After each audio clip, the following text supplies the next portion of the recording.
아멘. 오늘 코헬렛 전도자는 이상한 일을 보았습니다. 그것은 세상에서 가장 빠른 차이지만 1등을 할 수 없고, 세상에서 가장 힘센 사람이 있다고 해서 전쟁에서 승리하는 것도 아니고, 세상에서 가장 지혜로운 사람일지라도 가난하게 사는 사람이 있으며, 명철한 사람이라고 해서 늘 잘 되는 것이 아니라는 사실입니다. 이것은 무엇을 의미할까요? 12절도 보겠습니다. 제 아무리 뛰어난 인간일지라도 물고기가 물속에서 그물에 걸리기도 하고 새가 올무에 걸릴 수 있는 것처럼, 아무리 큰 상어가 물속에서 물속을 지배하는 아주 무서운 존재일지라도 물 밖에 나오면 지렁이보다 못한 존재가 되는 것 같은 이 일들은 바로 인간이 아무리 뛰어난 능력을 가지고 있을지언정 그들은 반드시 그 자신의 능력보다 더 큰 능력 안에서 한계를 느낄 수밖에 없는 존재임을 인간은 알아야 한다는 것을 말하고 있습니다. 사람이란 그렇습니다. 아무리 뛰어나고 이 세상에서 명예를 얻었고 모든 것을 가진 사람일지라도 그들이 가지고 있는 권세에는 한계가 있는 것입니다. 손흥민 선수가 외국에서 득점왕을 했을지라도 한국팀에서는 16강으로밖에 갈 수가 없고, 또 네이마르라는 선수, 호날두 선수가 세계 최고라고 하지만 월드컵에서 탈락하는 일이 생기고, 호날두, 메시, 뛰어난 아무리 이름을 가진 사람일지라도 월드컵 우승 트로피가 하나도 없을 수 있다. 그것이 바로 인간들이 가지고 있는 한계라고 말하는 것이죠. 자기가 능력을 가지고 있었고 세계 최고라고 불리고 모든 사람 중에 제일일지라도, 아무리 그것이 뛰어날지라도 인간은 그 이상의 어떤 자기의 능력만으로 할 수 없는 일이 있다는 사실을 알아야 한다는 것입니다. 그래서 세상 사람들은 이것을 두고 운이 따라야 한다. 저 사람이 실력이 있어야 되고 다음은 하늘이 도와야 한다. 운이 있어야지 성공할 수 있다. 이런 얘기들을 세상 사람은 줄곧 하기도 합니다.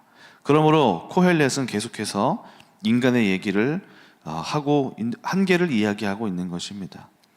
만일 자기가 스스로 아무리 뛰어난 존재야, 내가 이 세상 사람들보다 책도 더 빨리 읽고 더 많이 읽고 아무리 뛰어나도 그들 위에 있는 더 큰 힘이 있다는 사실을 알아야 하는 것이죠.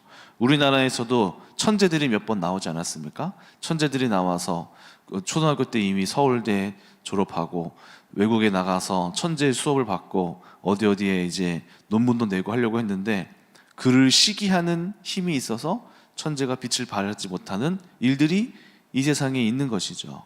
그러니까 아무리 인간의 능력이 뛰어나고 세상에서 100년에 한 번 나올까 말까 한 인물일지라도 그들이 그 능력을 가지고 자기 마음대로 할 수 없다라는 그 사실, 그것을 코헬렛이, 오늘 전도자가 그 사건을 본 것입니다. 그러므로 세상 사람들은 운이 따라야 한다, 하늘이 도와야 한다 하는 말을 하고, 그래서 인간은 그런 자신의 힘으로만 할 수 없는 어떤 상황들을 느꼈기 때문에 인간은 우상을 섬기기도 하고 또 다른 힘을 빌기도 하는 것입니다. 다른 힘을 필요하기 때문에, 그리고 다른 힘이 있어야 하기 때문에 새로운 신이라는 존재, 의지해야 할 존재를 만들어서 종교적으로 신을 만들어내는 것이 바로 인간의 모습입니다.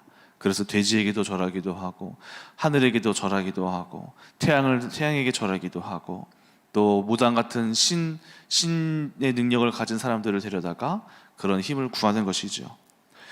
그런데 우리에게는 얼마나 큰 놀라운 비밀이 알려져 있습니까? 바로 그것은 그 모든 힘의 근원이신 운이 아니라 하나님이라는 존재를 우리가 알고 있다는 것이죠. 우리는 알고 있습니다. 어떻게 알고 있나요? 바로 성경을 통해서 인간은 원래 힘이 없어, 인간은 아무것도 할 수 없어 라고 성경은 이미 예전부터 말씀하고 있고, 창세기 1장 1절에서 이미 처음 그 시작부터 태초에 하나님이 천지를 창조하셨느니라 라고 알려주면서 우리는 이미 피조물일 수밖에 없고 한계가 있는 존재라고 말하고 있습니다. 그래서 우리는 모든 성경을 통해서 모든 만유의 근원이시자, 모든 창조물의 아버지이시자, 모든 물질의 근원인 그 하나님을 알고 있는 것이죠. 그 존재에 대하여서 우리가 인간이 할 수 없는 그 영역에 대하여서 그 영역을 다스리고 행하실 수 있는 그 하나님을 알고 있다는 것, 그 자체만으로도 이미 우리는 엄청난 축복을 가진 것입니다. 제 친구들이 저한테 고등학교 때, 중학교, 고등학교 때 같이 저의 인생을 같이 쭉 알고 있는 친구, 불신자 한 명이 있는데요. 그 친구가 저한테 늘 말합니다. 동주야, 너는 별것도 없는 것 같은데 운이 되게 좋다. 운이라고 해요, 운. 너는 뭐 생긴 것도 별론데 어떻게 결혼했냐? 되게 부인도 보니까 되게 착해 보인다.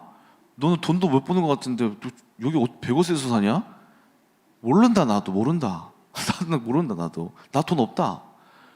근데 하나님이라는 존재가 그 일을, 내가 할 수 없는 그 일을 하게 하신다라는 사실을 저는 알고 있는 것이죠.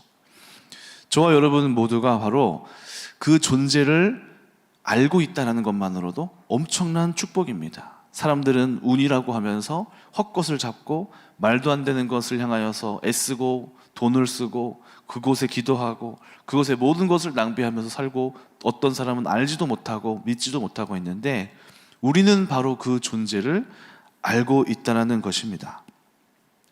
그러므로 그것이 벌써부터 큰 축복입니다. 그뿐만이 아니라 그 존재가 바로 우리의 아버지가 되신다는 것입니다.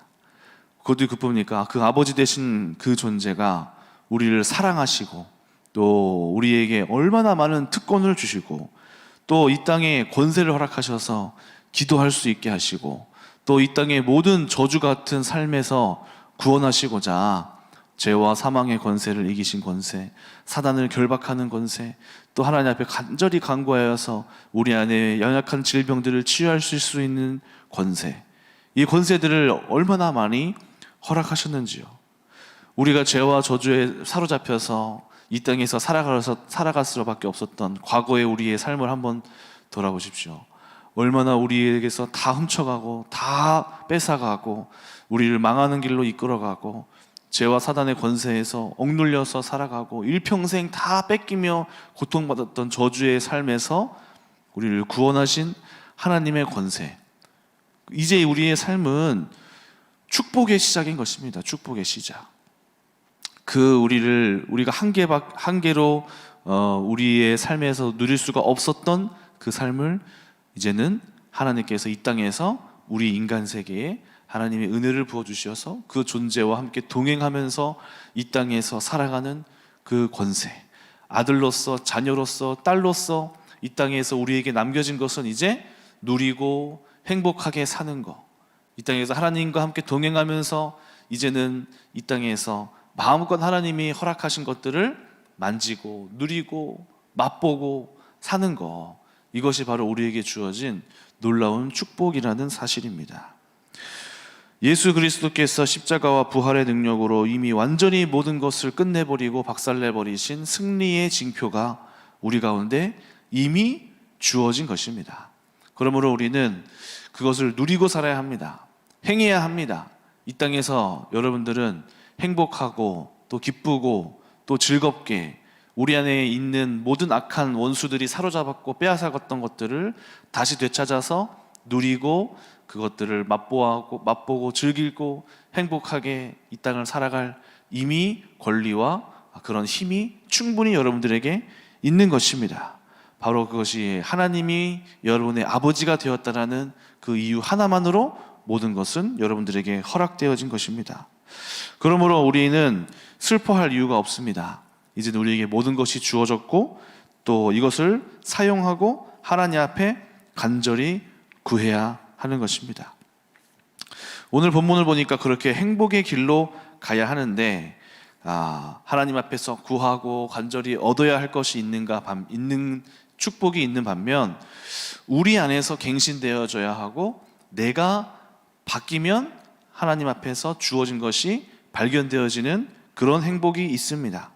꼭 우리는 뭘 받아야지 행복해진다라고 생각하는데 우리의 눈이 바뀌면 행복해지는 축복이 있습니다. 오늘 본문에서 저자가 불행하게 생각하는 사건이 있습니다. 그것은 분명히 지혜자가 성읍을 구원하였는데 그 문제가 한번 있습니다. 한번 보겠습니다. 13절 내가 또 해 아래 지혜를 보고 크게 여긴 것이 이러하니, 여기서 크게 여겼다는 것은 큰 충격을 받았다는 뜻입니다. 곧 작고 인구가 많지 아니한 어떤 성읍에 다른 나라에서 큰 왕이 와서 그것을 에워싸고 큰 흉벽을 쌓고 치고자 할 때에 한 작은 마을에 문제가 생겼습니다. 그것은 외부에서 어떤 큰 세력이 자신의 마을을 치게 되는 위험에 처한 것입니다. 그런데 그 성읍 가운데 지혜자가 있는데 앞에 조건이 하나 붙습니다. 바로 가난한 지혜자입니다. 가난한 지혜자. 그 지혜로 성읍을 건졌습니다. 그러면 그 자는 영웅이 되어야 될 거 아닙니까? 영웅. 그런데 그 가난한 자를 기억하는 사람이 없었도다. 16절 그러므로 내가 이르기를 지혜가 힘보다 나으나. 지혜가 힘보다 낫죠. 왜요? 그 큰 왕의 권세를 지혜로 이겼으니까요. 그런데 가난한 자의 지혜는 멸시를 받고 그의 말들을 사람이 듣지 아니한다 하였더라. 이걸 보면서 우리가 한 가지 깨달아야 될 것이 무엇입니까? 바로 15절 16절에서 나타난 가난한 지혜자의 불운입니다. 그는 성읍을 구했고 그 정도로 탁월한 인물이었는데 그 사람을 덮고 있는 가난이라는 꼬리표가 결국 그 사람이 가진 지혜를 꽃피우지 못하게 막아버린 게 된 것입니다. 이 성읍에 있는 사람들에게도 이것은 불행한 일입니다. 왜 그렇죠? 자신들의 눈이 가려져 있기 때문이죠. 지혜자가 나라를 구원할 정도로 지혜로운 사람인데 이 사람들 마음속에, 이 성읍에 있는 사람들 마음속에는 저 사람은 그래도 가난해. 마음속에 지혜로운 것보다 부유하지 않는 것이 더 크게 보였던 것이죠. 그러니까 그 사람을 더 이상 높이지 않고 한 번 구했지만 그 뒤로는 존중하지 않는 이러한 모습이 오늘 이 성경 안에서 나타나게 된 것입니다. 그래서 가치를 발견하고 그것을 발견하는 눈을 가진 사람은 행복한 사람인 것입니다. 행복한 사람. 만약에 이 가운데에서 이 지혜자의 가치를 발견한 사람이 있었다면 여러분들 그러지 마십시오. 지금 이 사람은 이렇게 무시되어야 될 사람이 아니라 우리를 인도해야 할 사람입니다 하면서 그 가치를 발견한 사람이 한 사람만 있었다면은 이 사람이 세워지고 좋은 리더가 돼서 좋은 공동체, 강력한 공동체가 되었을 터인데 그것을 볼 수 있는 눈이 없는 것이 곧 불행인 것입니다. 축구 선수 중에 박지성이라는 인물, 이 인물이 소위 해버지라고 하죠. 해버지, 해외 축구계의 아버지. 그 말은 이 박지성이라는 사람이 해외의 프리미어 리그에 진출을 해서 그 닦아놓은 길, 그 성공 사례, 박지성이라는 사람이 성공을 했기 때문에 한국에서 이제 해외로 진출을 할 때 사람들이, 해외에 있는 사람들이 괜찮게 보는 거예요. 동양에서도 저렇게 좋은 인물이 나올 수 있구나 하고 우리나라에서 많은 사람들이 프리미어 리그 영국에 입단을 했습니다. 그래서 박지성이라는 인물 덕분에 많은 사람들이 해외로 진출하게 돼서 해버지다 이렇게 별명을 붙입니다. 해외 축구의 아버지의 줄임말입니다.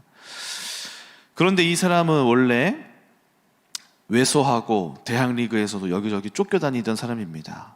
아무도 안 뽑아줘서 쫓겨다니던 사람이에요. 그런 그의 가치가 발견되지 못했던 사람입니다.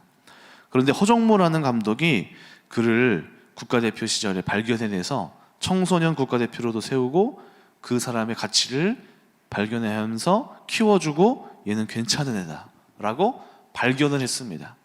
그러자 이 박지성이라는 인물이 결국에는 청소년 대표에 승선하면서 이제 자신감이 붙으니까 실력이 그때 만개했습니다. 만약 박지성이라는 사람의 인물의 가치를 발견하지 못했다면 어땠을까요? 어쩌면 우리 이번에 16강 해외 진출한 사람들이 많잖아요. 손흥민이라는 사람도 없었을 것이고 이강인이라는 사람도 없었을 것이고 이재성이라는 사람도 없었을 것이고 아마 우리 가운데 펼쳐지는 이 행복이 없었을 것이라는 것입니다. 가치를 발견할 수 있는 눈, 그것은 얼마나 귀한 눈입니까? 그것은 우리의 삶에서도 적용이 됩니다. 가치를 발견하지 못하는 눈을 가지고 있으면 부정적인 것밖에 보이지 않습니다. 이래서 안 돼, 저래서 안 돼, 이것이 부족해, 이것이 못났어. 부정적인 것을 늘 입에 달고 다니는 사람은 불행한 사람입니다. 우리의 마음속에도 부정한 것이 보이기 시작하면 아무리 좋은 것을 다 가져도 이것이 부족해, 이것이 안 됐어, 이것이 못났어 하고 부정한 것을 보면서 불행한 사람이 되는 것입니다. 그런데 좋은 것을 발견할 줄 아는 사람은 어떠한 환경 속에서도 이것이 괜찮고 저것이 괜찮고 이것이 좋고 이것이 나에게 기쁨을 주는구나 하고 환경이 같은 상황일지라도 환경을 놓고 기쁨을 누리는 사람은, 가치를 발견할 줄 아는 사람은 행복한 사람인 것입니다. 가정 안에서도 마찬가지입니다. 내 남편과 내 자녀들을 두고 이것이 부족해, 이 사람과 비교해서 안 좋아, 내 자녀는 얘가 문제야, 이것이 문제야, 얘가 이래서 안 돼, 저래서 안 돼 라고 보기 시작한다면 그 순간 그 가정생활은, 그 결혼생활 자체가 부정해지고 아주 불행해지는 것입니다. 그런데 행복한 사람은 그 안에서 찾아내는 것입니다. 이것이 좋구나, 저것이 좋구나, 이것이 기쁨이구나, 얘는 이것을 그래도 잘하고 있구나, 그래도 이것을 열심히 애쓰고 있구나, 이것을 좋아하는구나. 그 사람은 어떻게 됩니까? 소망을 보게 되는 것입니다. 소망. 그러므로 하나님이 우리에게 뭔가를 주어져서 행복해질 수 있지만 우리 편에서 바뀌어야 할 것은 좋은 것을 발견할 수 있는 눈, 그 눈을 보고 열릴 때 우리는 행복해질 수 있는 것입니다. 우리 교회도 마찬가지입니다. 같은 교회가 이렇게 세워졌을 때 이 교회는 이게 부족해, 저게 부족해, 이게 문제야, 목사님은 저게 문제야, 전원사님들은 왜 저래. 같은 상황에서도 부족하고 연약한 것을 말하는 사람들은 스스로 불행해집니다. 끊임없이 불평을 말하고 자기는 늘 불행한 주변에 있는 것밖에 만족스럽지 못한 것을 말하기 때문입니다. 그런데 이 상황을 보고도 너무 좋아, 말씀이 너무 좋아, 이것이 성도님들이 너무 좋아, 이것이 너무 나는 마음에 들어 하고 그 가치를 발견하는 사람은 행복한 것입니다. 그러므로 여러분들 눈에 하나님께서 좋은 것을 발견할 수 있는 가치를 발견할 수 있는 눈이 열리시기를 축원합니다. 어떤 글귀를 한 가지 읽었는데요, 이런 글귀였습니다. 행복은 추구하는 것이 아니라 발견하는 것이다. 세상 사람들도 이렇게 얘기합니다. 행복은 내가 추구하면서 따라가는 것이 아니라, 잡아야 할 것이 아니라 발견하는 것이다. 네. 라면은 숟갈로 먹는 게 아니라 젓가락으로 먹어야 되는 거라. 무슨 말인지 아시죠? 용도가 있는 것은, 행복이라는 것은 용도가 내가 찾아야 할 대상으로 찾는 게 아니라 발견할 때 그 행복이 진정으로 나타나고 그 행복이라는 것의 의미가 확실해진다는 것이죠. 그러므로 우리는 여러분 안에 이미 행복은 주어졌고 하나님께서 이미 허락하셨고 하나님이 이미 많은 것을 주셨는데도 어쩌면 우리가 이 가려진 눈, 가치를 발견하지 못하는 눈이 있기 때문에 여러분들이 기뻐하고 누리고 있지 못하는 것은 아닐런지요. 오늘 여러분들에게 행복을 발견하는 눈이 열리시기를 축원합니다. 두 번째로, 어떨 때 우리는 행복할 수 있을까요? 바로 공동체의 영적 질서가 안정될 때 행복해질 수 있습니다. 공동체, 오늘 본문에서 이 공동체, 이 성읍의 공동체의 영적인 질서, 가치관은 바로 지혜보다 돈을 우선시하는 공동체입니다. 왜 그럴까요? 지혜로운 사람이 나라를 구할 지혜를 보였음에도 그것이 일회적으로 끝나고 가난 때문에 그 지혜가 가리워지는, 멸시받는 존재가 되기 때문입니다. 앞으로 이 공동체는 어떻게 될까요? 공부하는 사람은 적어지고 돈으로 이 지위에서 높아지는 사람이 더 많아지는 공동체가 되는 것입니다. 이게 이 성읍의 전체적으로 흐르는 가치관이에요. 이 마을은 그렇게 흘러가게 돼 있어요. 이제 앞으로 이 안에서 공부하는 사람은 없어집니다. 학교는 우대받지 못합니다. 계속해서 사라지고 없어질 것입니다. 그런데 돈의 힘은 점점 세지게 될 마을이 이 마을의 미래입니다. 왜 그렇죠? 이 마을이 지금 어떤 것을 중요시 여기고 어떤 것을 멸시하는지, 그것이 바로 가치관이기 때문이죠. 유대인들이 랍비에 대한 개념이 있는데 이들은 랍비를 굉장히 우대시합니다. 랍비는 그냥 공부만 잘하는 사람이 아니라 모든 분야의 결정 또는 이 사람들의 말이 사회, 경제, 뭐 부동산이면 부동산, 또 회사를 이끌어가는 일이면 이끌어가는 일, 법률, 운동, 모든 전 분야의 지혜를 가진 사람을 바로 랍비라고 하는 것입니다. 그래서 유대인들은 어린이부터 나이가 되어 지극히 먹은 노인까지, 가난한 자에서 부자까지, 또 권세를 가진 자까지 랍비에게 가서 묻는 것입니다. 그리고 그들의 지혜를 존중하고 그들로부터 허락을 받기도 하고 그들의 지혜를 받아서 일하게 되는 것입니다. 이 공동체에 흐르는 가치관은 무엇인가요? 물질 권세보다 지혜를 가진 것이 더 높아 보이는 모양을 갖게 되는 것이죠. 그러면 이 마을은 어떤 것을 추구하게 될까요? 그래서 이 유대 공동체는 무엇을 추구하나요? 지혜를 추구하고 배움을 추구하고 끊임없이 알아가고 끊임없이 쌓고 지혜롭게 행동하는 것을 추구하는 공동체가 되는 것이죠. 그래서 지혜를 가진 자가 이 온 마을을 통치하게 되는 것이고, 어린아이들도 이것을 보면서 돈이 없을지언정 지혜로워야 되는구나 라고 보고 그 가치관을 추구하면서 살아가게 되는 것입니다. 성경에서도 가장 큰 권위는 어디에 있었나요? 바로 제사장들에게 있었습니다. 제사장. 성경이 말하는 공동체의 질서는 어떻게 운영될까요? 무엇을 중요시할까요? 바로 제사장들이 영적인 권위를 가지고 있었습니다. 그 권위는 왕보다 높은 권위였습니다. 왕에게 기름을 부어주는 자가 제사장이었던 것입니다. 그래서 왕이 제사장들에게 와서 물음을 구하고 하나님의 도움을 요청하였습니다. 그래서 사울 왕이 사무엘 선지자를 애타게 찾았고 그에게 기름 부음을 받고 했던 것이 바로 이 이스라엘 공동체가 무엇을 중요시 여기는가, 하나님의 권위가 왕보다 높은 것이구나를 이미 보여주는 그 공동체가 바로 이스라엘 공동체였던 것입니다. 얼마 전 미국에서 온 친구가 한 이야기를 해줬는데, 미국에서 목사들의 지위가 너무 낮아졌다라는 말을 했습니다. 자기 아버지도 이제 미국에서 한인교회를 하는데, 한인교회 커뮤니티는 그냥 교회의 목사는 그냥 커뮤니티 책임자에 불과한 거예요. 그 공동체를 그냥 이끌어가는 담당자 정도로만 성도님들이 여기는 것이죠. 그래서 목사의 말들이 도저히 통하지 않는다라고 합니다. 그런데 한국은 그렇지 않는 것 같아서 좋아 보인다, 이렇게 얘기를 하였습니다. 그렇습니다. 공동체 안에서 무엇이 중요시 여겨지고 그것이 얼마나 세워지느냐에 따라서 그 가치가 흘러가는 것이죠. 가족들 사이에서도 집안에서 아버지의 권위를 세워주는 것이 질서가 잡히고, 형제들 사이에서도 질서를 세워주는 것이 평안하게 되는 것입니다.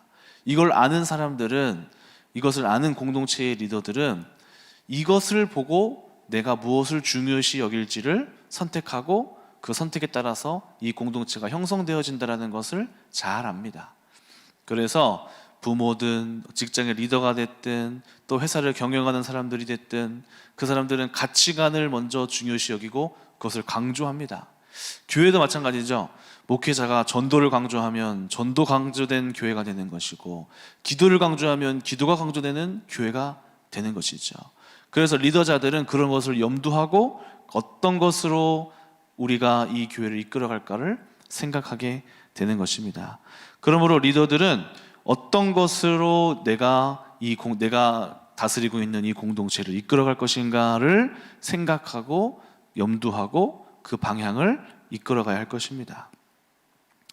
그러면 우리는 어떤 것으로 이 세상을, 이 우리의 가족들을 이끌어가야 할까요? 내가 속한 공동체를 이끌어갈까요?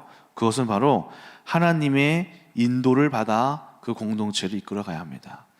여러분들은 그냥 세워진 존재고 여러분들은 그냥 맡겨진 존재일 뿐입니다. 교회라는 공동체도 목사들도 그냥 하나님이 세워서 있는 존재입니다. 그러면 이 사람들이 주인이 아니라 바로 하나님이 이 영적인 공동체의 주인이 되는 것입니다.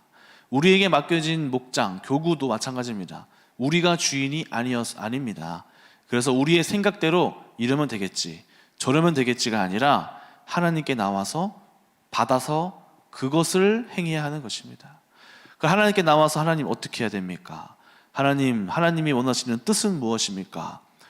이렇게 구하고 찾고 받아서 그 공동체를 통치하고 운행할 때 그 일이 이루어지는 것입니다. 이것을 하지 않고 그냥 내 생각대로 이러면 되겠지, 이게 부족하네, 저렇게 해야지로 하는 것이 아닙니다. 여러분, 모세를 한번 보십시오. 모세가 어떻게 통치했습니까? 모세가 이스라엘 백성을 자기의 뜻대로 운행했나요? 모세는 하나님께 구하고 그 들은 바를 행했을 뿐인 것입니다. 여러분들이 속한 가정도 마찬가지입니다. 하나님, 내가 내 가정으로서 이렇게 가야겠다, 저렇게 가야겠다가 아니라 하나님, 내 가정의 주인이 되셨는데 어떻게 해야 하겠습니까? 어떤 것으로 이끌어가야 하겠습니까? 내 자녀들에게 무엇을 행해야겠습니까? 라고 묻고 행해야 하는 것입니다. 이 교회 공동체도 그래야 됩니다. 여러분들의 사업도 마찬가지입니다. 하나님, 어떻게 해야 하겠습니까? 어떻게 이끌어 가야겠습니까? 어떻게 하나님께서 원하시는 것이 무엇입니까? 하나님의 뜻이 무엇입니까?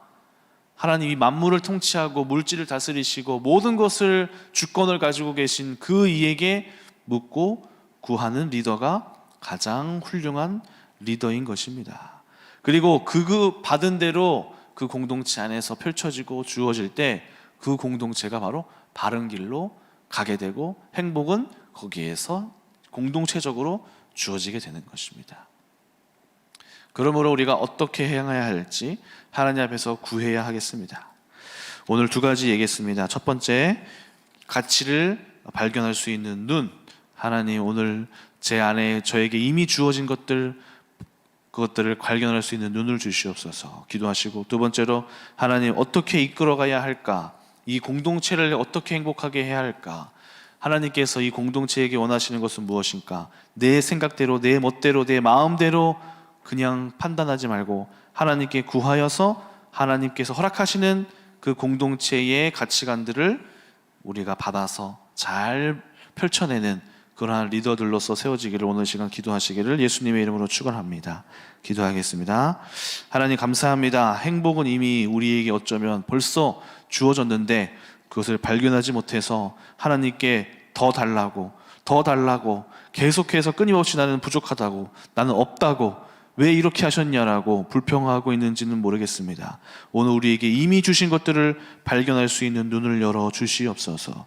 우리가 속한 공동체, 내가 이끌어가는 공동체도 내 것이 아님을 알게 하여 주시고, 하나님의 뜻을 구하고 어떻게 행해야 될지 먼저 아버지 앞에 맡겨드리는 종된 리더십, 하나님을 섬기는 리더십을 허락하여 주시옵소서. 감사드리며 예수님의 이름으로 기도드립니다.